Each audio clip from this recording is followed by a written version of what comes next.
water torture cell in which he submerged and suspended upside down by his ankles. None of those did he. I guess he was able to get out and survive. So Houdini's heart-pounding getaways usually involve a healthy dose of trickery, and but they were also genuine risk. In 1915, Houdini nearly suffocated during a stunt in which he was shackled and buried under 6 feet of dirt. Houdini had made a career out of surviving the impossible, which only made the circumstances of his 1926 death all more mysterious. The 52-year-old performed before a packed audience in Detroit on October 24th, but was rushed to the hospital afterwards with an apparent case of appendicitis. He died just a week later on Halloween, leaving his legions of admirers bewildered. Okay, so an obituary in the New York Times expressed shock at the passing of the man who so often had seemed to thousands to be cheating the very jaws of death. And I want to talk about something else. So I've been to Detroit, and I don't remember anybody talking about Houdini there. And I think they should have had some of his cool, iconic stuff there. But I did see they had Houdini stuff in Las Vegas when I was in Vegas. So, I don't know why they don't have it set up in Detroit. So Houdini's final performance, the strange series of events that led to Houdini's demise, had kicked off several weeks earlier on October 11th, 1926, while being shackled into his Chinese water torture cell during a performance in Albany, New York. So it says he was struck on the leg by a piece of faulty equipment. He hobbled his way through the rest of the show, but was later found to have sustained a fractured left ankle. Against doctors' orders, Houdini continued his torture and traveled to Montreal, where he gave a lecture at McGill University. Just a few days later, on October 22nd, he invited some McGill students to visit him in his dressing room at the Princess Theater. The magician's sore ankle was still bothering him, so he plopped down on a couch while the group chatted. At some point, a student named J. Gordon Whitehead arrived and asked Houdini if it was true that he could resist hard punches to his abdomen, a claim that the magician had supposedly made in public. According to witness Sam Smits, when Houdini said the rumors were true, Whitehead abruptly delivered 4 to 5 terribly, forcibly deliberate, well-directed blows to his stomach. Houdini was still reclined on the couch and had no time to prepare for the punches, which appeared to leave him in considerable pain. And now would be a good time to like the video and to subscribe to my channel. Do you like this new series? This is the Death series, and there will be more series to come and more episodes from the Death series as well.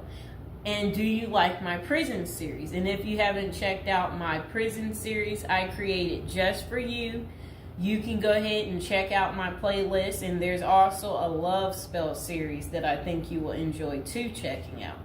Okay, so Houdini brushed off the incident at the time, but that same evening, he began to complain of discomfort and stomach cramps. His condition only worsened the next day when he boarded an overnight train to Detroit for a new run of performances. The magician developed severe abdominal pain, cold sweats, and fatigue, and his temperature rose to 104 degrees. A doctor suspected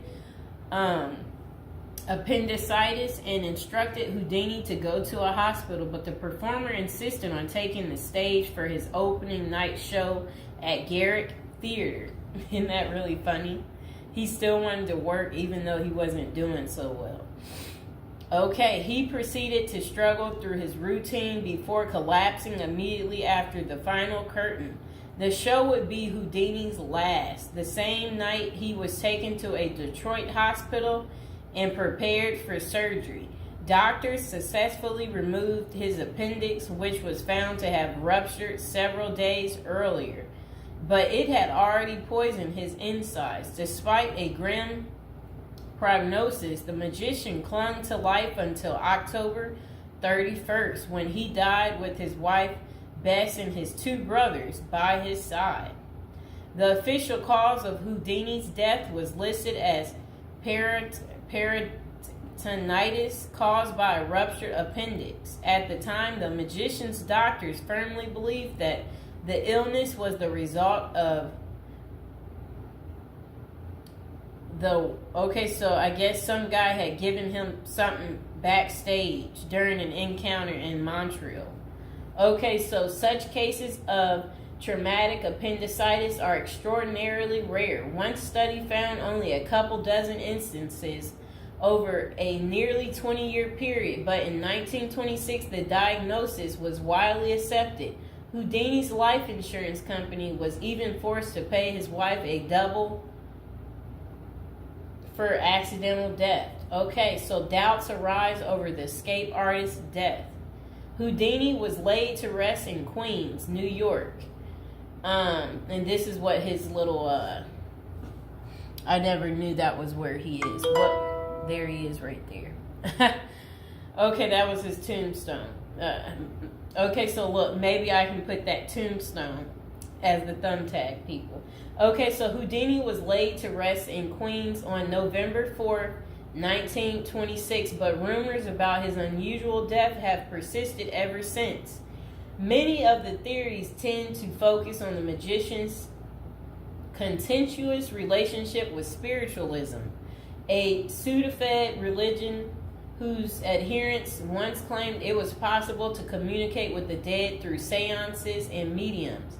Houdini, a born skeptic, had spent much of the 1920s on a mission to debunk the spiritualist claims and expose its top psychics as frauds. The crusades earned him several $1 million worth of lawsuits and more than a few enemies, but at the time of his demise, he showed no signs of letting up.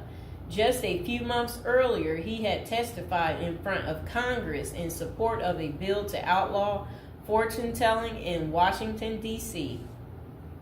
Could Houdini's meddling have gotten him killed? In the 2006 biography, The Secret Life of Houdini, authors William Kalash and Larry Sloman contend that the magician's death may have been a carefully planned assassination by members of the spiritualist community. If one were to suspect Houdini a victim of foul play, they write, then the section of organization crime that was composed of fraudulent spirit mediums must be considered likely suspect. Okay, so Kalash and Sloman argue that the spiritualists had a history of poisoning their enemies, and they note that no autopsy was ever performed to confirm Houdini's death. I wonder why. So his death was actually caused by appendicitis. If someone were hell-bent on poisoning Houdini, it wouldn't have been very difficult, they concluded. Considerable debate has also focused on J. Gordon Whitehead, the McGill student who supposedly delivered the potentially fatal gut punches to Houdini's Montreal dressing room. In the 2005 book, The Man Who Killed Houdini, author Don Bell floated a theory that Whitehead may have been in league with the spiritualists, some of who had previously threatened to harm Houdini or have him beaten up. Bell concluded that there was not enough evidence to connect Whitehead to any kind of criminal plot, but others have argued that he was an enemy agent who stalked Houdini during the magician's time in Montreal. Okay, so was Houdini murdered?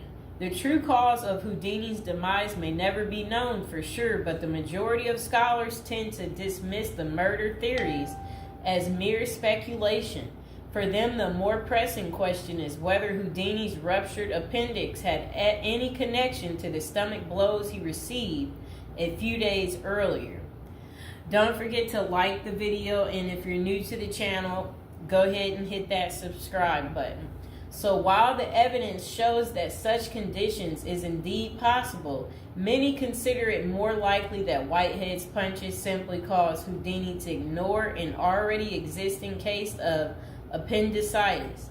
By the time the magician finally sought out treatment, the theory goes it was already too late. Interestingly, perhaps the most sought after source for information about Houdini's death is none other than Houdini himself in what amounted to his ultimate test of the spiritualist's claims. The magician promised his wife Bess that he would try to communicate with her from beyond the grave. Bess went to hold an annual Houdini seance for 10 years before finally abandoning the search in 1936. Fans and fellow magicians have since made the seance a Halloween tradition, but thus far, the great Houdini's ghost has refused to speak. I wonder why. So I hope you guys enjoyed